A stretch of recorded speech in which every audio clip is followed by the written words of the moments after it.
Good morning friends. Bergner பிராண்ட்ல இருந்து இந்த 4 செட் ஆஃப் குக்கிங் வெசல் நான் வாங்கியிருக்கிறேன். இதோட அன்பாக்சிங், சீசனிங், அப்புறம் எப்படி யூஸ் பண்ணுறது எல்லாமே நம்ம சேனலில் வீடியோ அப்லோட் பண்ணியிருக்கேன். டிஸ்கிரிப்ஷன் பாக்ஸில் லிங்க் வைக்கிறேன் பாருங்கள். ஈய பாத்திரம், நான்ஸ்டிக் பாத்திரம் இதெல்லாம் வேண்டாம், ஸ்டெயின்லெஸ் ஸ்டீல் போகணும்னு நம்ம டிசைட் பண்ணோம் அப்படின்னா இதை கண்டிப்பாக பர்ச்சேஸ் பண்ணுங்கள். ரொம்ப லேஸான கம்மி விலையில் ஸ்டெயின்லெஸ் ஸ்டீல் வாங்கணும் அப்படின்னா பாத்திரம் சூடாயிரும், டக்குன்னு ப்ரௌன் கலரில் மாறிடும், ரொம்பவே கஷ்டங்க.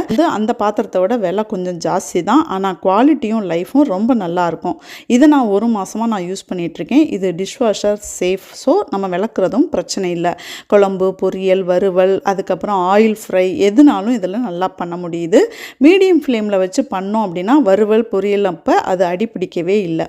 இதோட ஹேண்டில் மட்டும் ரொம்ப சூடாயிருது. 3/4 கிலோ சிக்கன் இந்த கடாயில் பண்ணியிருக்கேன். 1/4 கிலோ காய்கறி இந்த பேனில் சமைச்சிருக்கேன். ஸோ 2 பேர் to 4 பேர் உள்ள ஃபேமிலிக்கு இது ரொம்ப சூட்டபுளாக இருக்கும். எனக்கு இந்த வெசல்ஸ் ரொம்ப பிடிச்சிருக்கு.